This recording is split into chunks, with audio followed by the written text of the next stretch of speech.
Kerala story 2 cinema കേരളത്തെക്കുറിച്ചല്ല എന്ന് നിർമ്മാതാക്കൾ. അങ്ങനെയൊക്കെ വഴിയില്ല. കേരളത്തെക്കുറിച്ച് ആദ്യ സിനിമയിൽ പറഞ്ഞുവെന്നും ആ സത്യം അംഗീകരിക്കാത്തവരാണ് സിനിമയെ എതിർക്കുന്നതെന്നും നിർമ്മാതാവ് വിപുൽ അമൃത് ഷാ പറഞ്ഞു.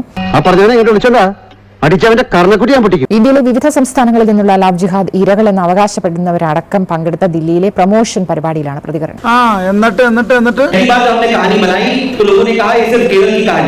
हमको ये बताना था कि सिर्फ केरल में नहीं हो रहा है, ये पूरे देश में हो रहा है. അന്ന് വന്ന് നിനക്ക് ആരും പേടില്ലാണ്ടായി. പക്ഷെ ആ തണ്ടും കൊണ്ട് എന്റെ അടുത്ത് വന്നാലുണ്ടല്ലോ അടിച്ച് നിന്നെ ഷേപ്പ് ചെയ്യാൻ മാറ്റും. सर इसमें कोई विक्टिम केरला की तो नहीं थी?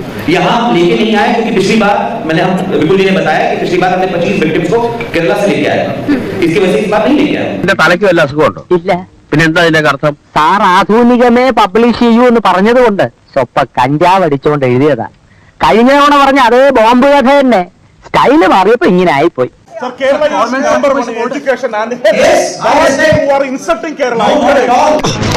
നീ ഒരു ഹിമാലയ ഫ്രോഡാണെന്ന് എനിക്കറിയാം. പക്ഷെ എന്റെ അടുത്ത് നമ്പർ ഇറക്കിയാലുണ്ടല്ലോ നിന്നെ മടക്കി ഒടിച്ച് ചുരുട്ടി കൂട്ടും ഞാൻ. जज तक है वहाँ ब्लाइंड जज तक है लेडीज है और पर्टिकुलर आप इस पे ही लेके It's a pan India story. This is a pan India story. എന്തോ എങ്ങനെ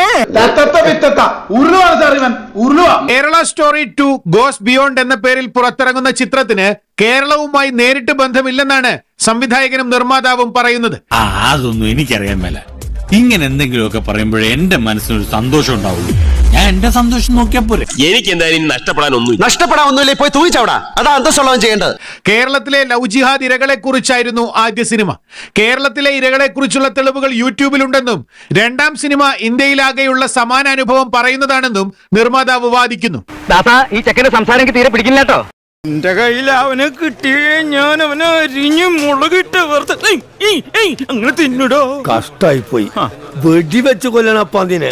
നിർബന്ധിത മതപരിവർത്തന കേസിൽ ഇവരെ വിവാഹം കഴിച്ചയാളെ നേരത്തെ കോടതി ശിക്ഷിച്ചിരുന്നു. നിർബന്ധിച്ച് മാംസം കഴിപ്പിച്ചതടക്കമുള്ള ആരോപണങ്ങൾ ഇവർ ഉയർത്തി. എന്നാൽ കേരളത്തിൽ നിന്ന് ആരും ഇക്കൂട്ടത്തിൽ ഇല്ലായിരുന്നു. മാധ്യമപ്രവർത്തകരുടെ കൂടുതൽ ചോദ്യങ്ങളിൽ നിന്ന് അണിയറ പ്രവർത്തകർ ഒഴിഞ്ഞുമാറി. ഇവനെ കുറിച്ച് എനിക്ക് പല കംപ്ലൈന്റ്സും കിട്ടുന്നുണ്ട്. മേലിൽ എന്തെങ്കിലും കംപ്ലൈന്റ്സ് ഇവനെ കുറിച്ച് എനിക്ക് കിട്ടിയാൽ ചവിട്ടി നട്ടലൊഴിഞ്ഞാൽ